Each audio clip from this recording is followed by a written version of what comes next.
Film शुरू होती है लिस्माना नाम के एक आदमी को दिखाने से, जो एक दिन अपने घर में एक प्रीस्ट्स को बुलाता है। प्रीस्ट्स लिस्माना के साथ बेसमेंट में गई और वहाँ काला जादू करने लगती है, जिसके लिए उसने बकरी का कटा हुआ सर अपने सामने रख दिया। यह सब प्रीस्ट्स के कहने पर ही किया जा रहा था, क्योंकि वो अमीर होना चाहता था। प्रीस्ट्स उससे कहती है कि जो मैंने तुमसे मंगवाया था वो लाकर दो मुझे। तब लिस्माना अपनी बैग में से एक औरत के बाल और कुछ पैसे निकालकर उसे दे देता है, तो वो उन बालों को कागज में लपेटकर खुद खा जाती है, जबकि अपने बाल तोड़कर लिस्माना को खिला देती है।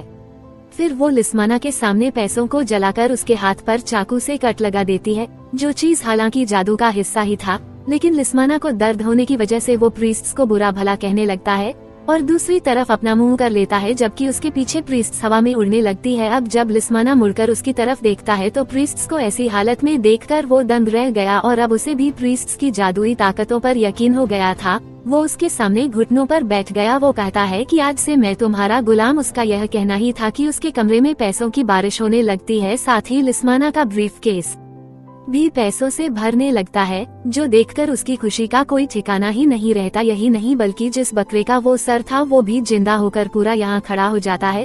उसे देखने से हम समझ जाते हैं कि यह बकरा दरअसल डेविल है, यानी कि शैतान, जिसको लिस्माना ने एक जान दी और बदले में शैतान ने उसे पैसों से मालामाल कर दिया। तब प्रीस्ट से भी उसे कहती है कि शैतान ने तुम्हारी कुर्बानी कबूल कर ली है, इसलिए अब तुम घर जाओ, वहाँ भी दौलत शोहरत तुम्हारा इंतजार कर रही है। लिस्माना अब जैसे बेसमेंट से बाहर गया फौरन ही दरवाजा बंद हो जाता है। अब सच में लिस्माना को इतनी कामयाबी मिलती है कि वो रातों रात अमीर हो जाता है, लेकिन उसकी वाइफ की मौत हो जाती है। सबको लगता है कि उसकी वाइफ ने खुद अपनी जान दी, पर असल बात तो ये थी कि लिस्माना ने अपनी वाइफ की ही बलि देकर उसकी कुर्बानी दी थी, जिससे उसकी वाइफ तो मारी गई पर वो अमीर हो गया। अब लिस्माना की 2 बेटियां भी थी। बड़ी बेटी का नाम अल्फी था। अपनी वाइफ की मौत के बाद लिस्माना एक एक्ट्रेस से शादी कर लेता है, जिसके पहले से ही 3 बच्चे थे, 2 बेटियां और एक बेटा। उसकी बड़ी बेटी का नाम माया होता है। लेकिन फिर टाइम के साथ साथ अचानक कुछ ऐसा हुआ कि लिस्माना को बिजनेस में नुकसान होने लगता है। उसके हालात इतने खराब हो गए कि उसे अपना सब कुछ बेचना पड़ जाता है। सिर्फ एक वही घर बचता है जो हमने मूवी की शुरुआत में देखा था, और वो घर अल्फी के नाम था। अब कहानी प्रेजेंट की दिखाई गई मौजूदा वक्त की, जहां लिस्माना की बड़ी बेटी अल्फी के पास कॉल आती है और उसे हॉस्पिटल बुलाया जाता है। दरअसल अल्फी अपनी मॉम के मरने और डैड की दूसरी शादी से दुखी थी और पिछले 10 साल से वो अकेली ही रह रही। हॉस्पिटल जब वो जाती है तो पता चला कि लिस्माना की तबीयत बहुत ज्यादा खराब है और वही हॉस्पिटल में दाखिल है। हॉस्पिटल आकर उसकी मुलाकात अपनी सौतेली माँ और सौतेले बहन भाइयों से होती है। नज उन्हें बताती है कि लिस्माना को जिल्द की बीमारी है, साथ ही उसकी जिस्म के अंदरों हिस्से भी खराब हो रहे हैं। लिस्माना की जिल्द से बहुत गंदी स्मेल आ रही थी, इसलिए सारे लोग बाहर चले जाते हैं और अंदर उसके पास बस अल्फी ही रह जाती है।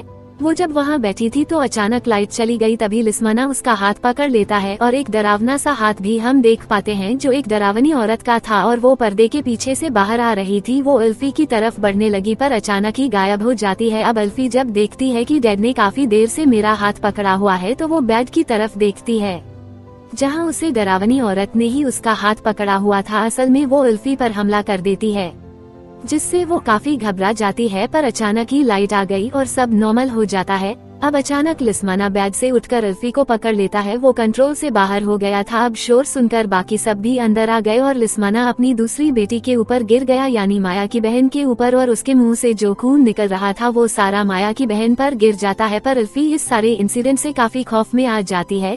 कुछ देर बाद अल्फी की सौतेली मॉम उसके पास आकर कहती है कि हमें उस घर में जाना है जो तुम्हारे नाम है, क्योंकि वो जायदाद हम बेचना चाहते हैं। अब यहाँ हम जान पाते हैं कि अल्फी अपने सपनों में अक्सर अपनी माँ को मरता हुआ देखती है बार बार, यानी वो उनकी मौत के सदमे से बाहर नहीं आ पा रही। अब अगले दिन अल्फी अपने उसी घर में जाती है जो शहर से काफी दूर एक जंगल में था। घर काफी पुराना हो गया था। खैर अल्फी अंदर जाती है और जब वो बेसमेंट का दरवाजा देखती है तो उसे ताले के अलावा किलों से भी मजबूती से बांधा हुआ था ताकि ये खुल ना पाए। ऊपर कुछ पेपर्स भी लगे हुए थे जिन पर मंत्र जैसा कुछ लिखा था और तस्वीरें भी बनी हुई। कुछ देर बाद अल्फी की सौतेली मॉम भी अपने बच्चों के साथ यहाँ आ जाती है। वो अल्फी की छोटी बहन को भी अपने साथ लेकर आई थी। ये लोग फैसला करते हैं कि हम घर के कागजात और कुछ जरूरी सामान ढूंढेंगे, यहाँ फिर कल वापस चले जाएंगे। अब अल्फी अपने रूम में चली गई, जहाँ उसका सौतेला भाई उसके लिए खाना लेकर आया, क्योंकि वही अल्फी को अपनी बहन समझता था, उसका ख्याल रखा करता था। वो जब बाहर गया तो उसकी बहन माया उससे औजारों वाला बॉक्स देकर कहती है कि ये लो बेसमेंट खोलो, क्या पता वहाँ कोई जरूरी सामान हो। उधर अल्फी जब एक कमरे में गई तो वहाँ उसे बड़ी ही अजीब चीजें मिलती है जो काले जादू में इस्तेमाल होती हैं। आमतौर पर वहाँ उसे अपनी तस्वीर भी मिलती है जो देखकर वो हैरान रह गई कि यह यहाँ कैसे। अब माया बेसमेंट के दरवाजे पर लगे सभी पेपर्स को हटा देती है और उसका भाई की ले हटाकर लॉक भी तोड़ देता है। और अब जैसे ही उसने दरवाजा खोला अंदर से एक हवा का झोंका सबको छूकर उनके पास से गुजर जाता है। फिर वो हवा का झोंका हॉस्पिटल में लिस्माना के पास भी पहुंच गया और उसके मुंह से खून निकलने लगता है। तभी उसके मुंह से बालों का गुच्छा निकलने लगा जो बहुत लंबा था और वो बाल आते आते इतना बढ़ जाता है कि उसकी गर्दन और चेहरे से लिपट गया। वो बाल लिस्माना का गला घोंट देते हैं और उसकी मौत हो जाती है। बेसमेंट के दरवाजे पर माया की मॉम भी आ गई। उसने जब अंदर जाकर देखा तो कुछ दिखाई नहीं दे रहा था। अब उनकी माँ अपने बेटे को अंदर जाने को कहती है पर तभी यहाँ अल्फी भी आ गई जो अपने सौतेले भाई को बेसमेंट में जाने से मना करती है और कहती है कि इस घर में कोई गड़बड़ है क्योंकि एक कमरे में मुझे काले जादू से जुड़ी चीजें मिली। पर उसकी सौतेली माँ उसकी किसी भी बात का यकीन नहीं करती। अचानक अल्फी की बहन को बेसमेंट में कोई दिखाई देता है। वो काफी डर गई, अपनी माँ को बताने की कोशिश करती है लेकिन वो उसे भी डांट देती है। पर अगले ही पल उनकी मॉम को अपने पैरों पर कुछ महसूस हुआ। उसने जब नीचे देखा तो 2 हाथों ने उसके पैरों को पकड़ लिया था जो अगले ही पल उसे बेसमेंट में खींचने लगता है। माया और उसका भाई अपनी मॉम को पकड़ लेते हैं। वो उसे बाहर निकालने की कोशिश करने लगी पर वो जो भी चीज थी जो बेसमेंट में थी उसकी मॉम को खींचकर अंदर ले जाती है और अब वहाँ अंधेरे में से डरावनी आवाजें आने लगती है। सब बच्चे काफी घबरा गए। माया अपनी मॉम को आवाज लगाती है जहाँ एकदम से उसकी मॉम उछलकर बाहर आई। वो माया पर हमला करके उसे पकड़ लेती है। उसकी मॉम की हालत काफी खराब हो गई थी क्योंकि उसे किसी बुरी ताकत ने पोसेज कर लिया था और वो पूरी तरह उसके कंट्रोल में आ गई थी। वो माया की बाजू पर काट लेती है। उसे बचाने के लिए अल्फी उसके सर पर हथौड़े से वार करती है जिससे वो वहीं गिरकर बेहोश। कुछ देर बाद माया की मॉम को फिर से होश आ गया और वो अपने सर से हथौड़ा निकालती है लेकिन वो अभी भी पोजिस थी। वो अजीब तरह से दरवाजे के ऊपर चढ़ती हुई दीवार पर चढ़ के बैठ गई और डरावनी आवाज में कहती है कि खुशहाली की कीमत जान देकर चुकानी पड़ती है। इसके बाद वो खिड़की का कांच तोड़कर जंगलों की तरफ भाग जाती है। माया का भाई बेसमेंट का दरवाजा बंद करके आगे भारी सामान रख देता है जबकि अल्फी माया की बाजू की पट्टी करती है। अल्फी की बहन ने अपने हाथ में एक अजीब सी काली डॉल पकड़ी हुई थी। वो अल्फी को बताती है कि ये मुझे एक कमरे से मिली। तब अल्फी उससे वो ले लेती है। माया का भाई उसे बाहर गाड़ी के पास बुलाता है और दिखाता है कि गाड़ी की तारें काट दी गई है जो और किसी ने नहीं बल्कि इनकी माँ ने पोसेज हालत में काटी थी, यानी ये लोग यहाँ से नहीं निकल सकते, बुरी तरह यहाँ फंस गए थे। अल्फी अपने सौतेले भाई को फोन देते हुए कहती है कि तुम पुलिस को या किसी ऐसे इंसान को कॉल करके बुलाओ जो हमारी मदद कर सकता है। जिसके बाद वो अपने भाई को छोटी बहन के पास ही छोड़कर माया के साथ निकल जाती है ताकि वो पास के गांव में जाकर माया के लिए कोई इलाज का बंदोबस्त कर सके क्योंकि माया की हालत बिगड़ती जा रही। बारिश भी हो रही थी और ये लोग जब जंगल से गुजर रही थी तो इन्हें अपनी माँ मिलती है जो अब एक जगह पर बैठी अजीब हरकतें कर रही थी। उसे देखकर दोनों डर गई, फौरन छुप जाती हैं। अब अल्फी एक जगह पर आकर माया को यही रुकने को कहती है। फिर वो अपनी बैग से हथौड़ा निकालकर अपनी माँ को देखने जाती है। उसके पीछे से माया अल्फी के बैग से उसकी डायरी निकालकर पढ़ने लगती है जहाँ अल्फी ने अपनी सौतेली माँ और बहन भाइयों की तस्वीरों को खराब करके उनके बारे में बुरा भला लिखा हुआ था। यानी इस तरीके से अल्फी ने भरपूर उनके खिलाफ अपनी नफरत का इजहार किया था जो देखकर माया को काफी बुरा लगता है। इसलिए कुछ देर बाद जब अल्फी वहाँ आई तो माया गुस्से में उसे कहती है कि दूर रहो मुझसे, समझी मैं ही पागल थी जो कुछ देर पहले तुम्हें अपना हमदर्द समझ रही थी जबकि तुम क्या करती रही हो हमारे पीठ पीछे हमारे खिलाफ नफरत का भरपूर इजहार। मैंने सब देख लिया है तुम्हारी डायरी में। अब अल्फी हालांकि उससे माफी मांगती है, उसे समझाने की कोशिश करने लगी लेकिन माया उसकी सुनने को तैयार ही नहीं थी, इसलिए वो अकेले ही वहाँ से चली जाती है। अल्फी उसके पीछे जाकर भी उसे रोकने की कोशिश करती है लेकिन माया जो भाग चुकी थी वो ढूंढने पर भी उसे कहीं नहीं मिलती, जिस वजह से अल्फी को काफी बुरा लगता है और मजबूरन उसे माया के बगैर ही घर आना पड़ता है। अब घर में माया का भाई अपनी दूसरी बहन को कॉल करता है जो किसी वजह से इन लोगों के साथ इस घर में नहीं आ पाई। माया का भाई उसे सारी बात बताकर मदद के लिए घर बुलाता है। कुछ देर बाद अल्फी भी घर आ गई। वो अपनी भाई को सारी बात बता देती है। उसके भाई को भी दुख हुआ। वो कहता है कि तुम इतनी नफरत करती हो हम सबसे और माया को अकेला ही छोड़ आई। अल्फी कहती है कि सुबह होते ही मैं उसे ढूंढने जाऊंगी। फिर वो अपने भाई को उसी कमरे में लेकर जाती है जहां उसने काले जादू वाली चीजें देखी वहां उन्हें एक डायरी मिली जिसके अंदर डरावनी सी औरत की पेंटिंग्स थी। अल्फी कहती है कि इस औरत को मैंने हॉस्पिटल में देखा था और इसने मेरा हाथ पकड़ के मुझे डराया भी था, और वहां बने कुछ और सिंबल निशान देखकर कहती है कि ये सारे निशान वही हैं जो बेसमेंट के दरवाजे पर लगाए गए उन कागज पर थे। हो सकता है कि ये निशान सिंबल बेसमेंट के अंदर किसी डरावनी चीज को बाहर आने से रोकने के लिए लगाए गए हो। अभी किताब को पढ़ने से इन्हें पता चला कि जितनी भी डरावनी औरतें इन्होंने देखी वो सारी असल में डार्क प्रीस्ट्स है, यानी बुरी ताकतें रखने वाली, काला जादू करने वाली बुरी प्रीस्ट्स, क्योंकि ये शैतान को अपना गॉड समझकर उसकी पूजा करती हैं। जो ताकतें इनके पास होती है वो भी इन्हें डेविल शैतान दिया करता है। अब आगे कुछ चीजें देखकर इन्हें समझ लग जाता है कि ये सब हमारे बाप लिस्माना ने करवाया है ताकि वो दौलतमंद हो सके। जंगल में माया जब आगे बढ़ रही थी तो उसे अपनी माँ बहुत ही बुरी हालत में मिलती है। उसकी जुबान बाहर आ चुकी थी। जब अचानक माया पर हमला कर देती है तब अपने बचाव में माया उसे मार डालती है। अल्फी की बहन जब सो रही थी तो उसे पीछे पड़ी अलमारी से अपनी माँ की आवाज आती है जो उसे पुकार रही थी। बच्ची डर के उठ जाती है। वो जब अलमारी को चेक करने गई तो वहाँ कोई भी नहीं था। वो फिर से आकर बेड पर लेट जाती है, लेकिन तभी हम उसके पीछे उसी डरावनी औरत यानी प्रीस्ट्स को देखते हैं, जहां अचानक बच्ची का बेड जोरों से हिलने उछलने लगता है और वही डरावनी आवाज उसे कहती है कि तुम मेरी बेटी हो। पर इस पर बच्ची कहती है कि नहीं नहीं, तुम मेरी माँ नहीं हो सकती। अचानक ये सब नॉर्मल हो गया। बच्ची जब नीचे जाकर देखती है तो वहाँ कोई भी नहीं होता, लेकिन अब जैसे वो ऊपर हुई वो डरावनी प्रीस्ट्स उसकी बेड पर आ जाती है। उसे देखकर बच्ची चीख मार देती है। आवाज सुनकर अल्फी और उसका भाई जल्दी से वहाँ जाते हैं। प्रीस्ट्स उन पर भी हमला कर देती है। वो उनकी छोटी बहन को खींच कर ले जा रही थी, तो वो दोनों बड़ी मुश्किल से अपनी बहन को बचाते हैं और अब प्रीस्ट्स उसे छोड़कर अल्फी को पकड़ लेती है। लेकिन जैसे ही उसके भाई ने बेड खिसकाया प्रीस्ट्स वहाँ से भाग जाती है। तभी अल्फी बेहोश हो गई और अपने उस टाइम की ख्याल उसे आने लगते हैं जब उसकी माँ की मौत हुई थी, तो वो उनके साथ थी उस टाइम। दरअसल अल्फी की माँ उसे सुला रही थी, पर अचानक किसी बुरी ताकत ने उन्हें बिल्डिंग से नीचे धक्का दे दिया। ये देखकर फौरन अल्फी ने अपनी माँ को पकड़ लिया। वो उन्हें बचाने की कोशिश कर रही थी, पर तभी यहाँ चुड़ैल नमा प्रीस्ट्स वहाँ आकर उसकी माँ को नीचे गिराकर मार देती है। अपनी माँ को बचाते हुए प्रीस्ट्स ने अल्फी की बाजू पर पकड़ लिया था। तब उस चुड़ैल प्रीस्ट्स की नाखूनों की निशान अल्फी की बाजू पर लग गई थी, जो आज भी थी। अब सुबह हो गई थी और इनकी वो बहन भी यहाँ आ गई थी, पर बीच जंगल में उसकी गाड़ी रुक गई। तभी उसके पास माया आ गई, जो भी अजीब हालत में थी। वो अपनी बहन को कहती है कि चलो मेरे साथ में तुम्हें घर तक ले चलती, पर उसकी बहन शीशे से देखती है कि माया ने अपने पीछे हथौड़ी छुपाई हुई है, जो देखकर उसे अजीब तो लगा, लेकिन वो माया से पूछती है कि तुमने ये हथौड़ी क्यों पकड़ी हुई है। जो सुनकर तो बस माया को गुस्सा आ गया और वो हथौड़ी से कार का दरवाजा तोड़कर अंदर आ गई और अपनी बहन पर बुरी तरह हथौड़ी से हमला करके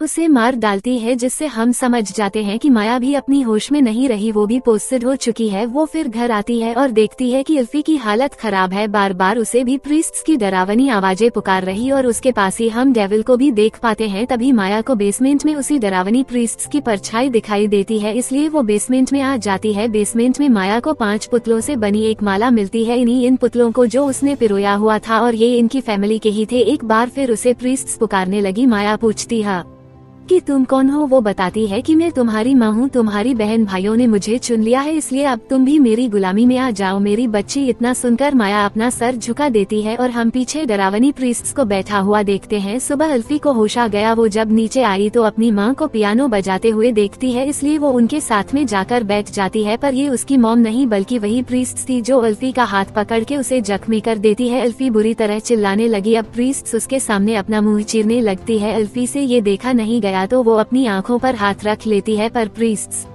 अपनी पूरी खाल निकालकर उसे डरा रही थी। पर अगले ही पल वहाँ माया आकर अल्फी को संभालती है और हम देखते हैं कि माया बिल्कुल सही सलामत है। खैर अब ये बहन भाई एक साथ बैठे हुए थे और अल्फी के उस बाजू की हालत खराब होती जा रही थी जिसे प्रीस्ट्स ने पकड़ा था। अल्फी अपने भाई को कहती है कि देखो मेरी बाजू का भी यही हाल है और मेरी छोटी बहन का भी। जब से इसने वो काली सी गुड़िया हाथ में पकड़ी है इसका हाथ भी अजीब होता जा रहा है। अब अल्फी अपने भाई को बताती है कि तुम्हें याद है तुम्हारी मॉम यानी मेरी सौतेली माँ ने क्या कहा था कि खुशहाली की कीमत हमेशा जान देकर चुकानी पड़ती है, और जो डरावनी प्रीस्ट्स हमें बार बार दिखाई दे रही है ना, उसने मेरी माँ को मारा था जब डैड ने पैसों के लिए उनकी कुर्बानी दी थी, और अब वही तुम्हारी माँ के अंदर भी है। वो हमें यहाँ से कभी नहीं निकलने देगी। चलो उठो, हमें अभी के अभी यहाँ से भागना होगा। पर एकदम से माया अजीब तरह से बोलती है कि वो तुम्हें कभी यहाँ से नहीं जाने देगी। माया के भाई को गुस्सा आ गया। ये सुनकर वो माया को पकड़ के कहता है कि कौन कौन नहीं जाने देगा, आखिर तुम किसकी बात कर रही हो। अब माया कोई जवाब तो नहीं देती बल्कि जोर जोर से हंसने लगती है और ऐसा होते ही म्यूजिक अपने आप ही बजने लगा, सामान भी इधर से उधर उड़ने लगता है और घर से बाहर जाने के सभी दरवाजे बंद हो जाते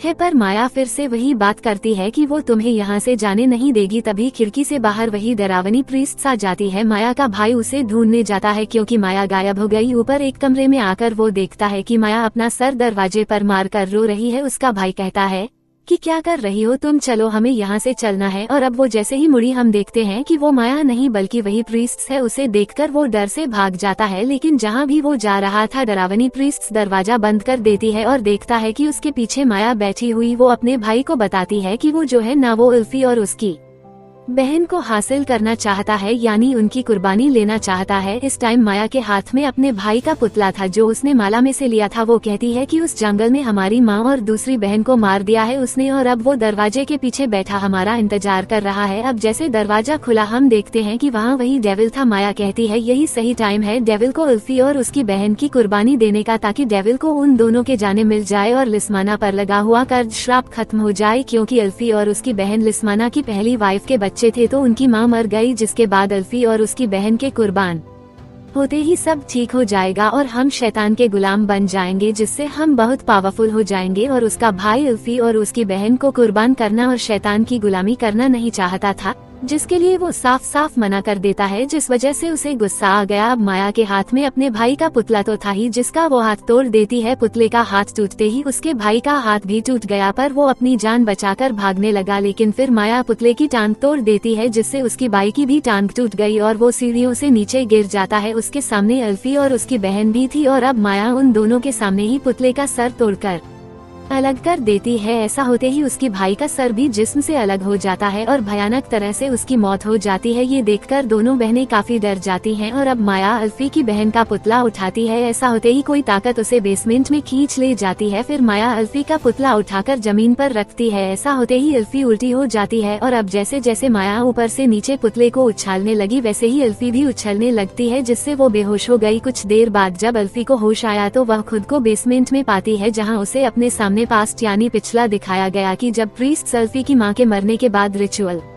जादू कर रही थी तो यहाँ लिस्माना फिर से आया था। प्रीस्ट उसे पूछती है कि जो मैंने तुमसे मंगवाया था क्या तुमको लेकर आए हो। लिस्माना कहता है कि नहीं, मैं नहीं ला सकता क्योंकि वो मेरी बेटी है, तो मैं नहीं चाहता कि उल्फी को कुछ भी हो। असल में प्रीस्ट ने उल्फी के बाल मांगे थे उसकी माँ के बाद, पर जादू करने वाली थी, उसकी कुर्बानी भी शैतान को देने वाली थी। प्रीस्ट कहती है कि तुम ऐसा नहीं कर सकते, तुम्हें शैतान के साथ किया गया वादा पूरा करना होगा। तब लिस्माना उसे बाल दे देता है, पर प्रीस्ट गुस्से में वो बाल आग में फेंक देती है क्योंकि वो जान गई थी कि ये किसी और के बाल लेकर आया है। प्रीस्ट उस पर चिल्लाकर कहती है कि तुमने मुझे धोखा दिया है और अब लिस्माना वहाँ पड़ा चाकू उठाकर प्रीस्ट पर वार करके उसे मारने लगता है। मरने से पहले प्रीस्ट लिस्माना के बाल उखाड़कर कागज में लपेटकर खा जाती है और यहाँ वो लिस्माना को बददुआ देती है कि जल्दी तुम अपना सब कुछ खो दोगे, पर लिस्माना ने उसकी बात को नजरअंदाज करके वहीं बेसमेंट में प्रीस्ट की लाश को गाड़ दिया था। ये सब देखने के बाद उल्फी ने जब पीछे मुड़कर देखा तो वहाँ उसकी बहन बेहोश पड़ी थी, जहाँ उसके पास माया थी और हाथ में उसने उल्फी का पुतला पकड़ा हुआ था। वो पुतले में कीले चुभोने लगती है, जिसे उल्फी को तकलीफ होने लगी कि वो पुतले का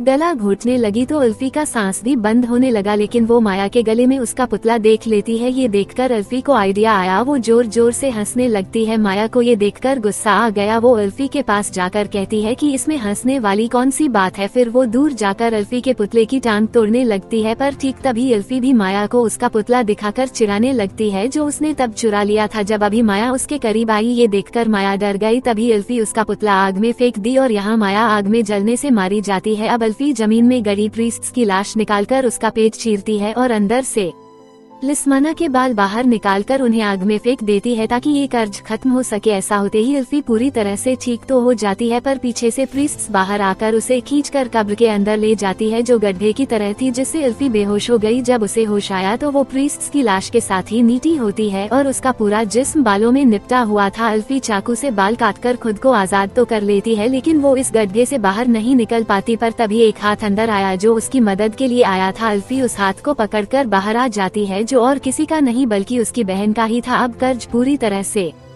खत्म हो गया था, इसलिए उल्फी और उसकी बहन को किसी से कोई भी खतरा नहीं था। वो दोनों सही सलामत थे और इस घर को छोड़कर वापस चली जाती हैं और यह फिल्म भी यहीं पर खत्म हो जाती है।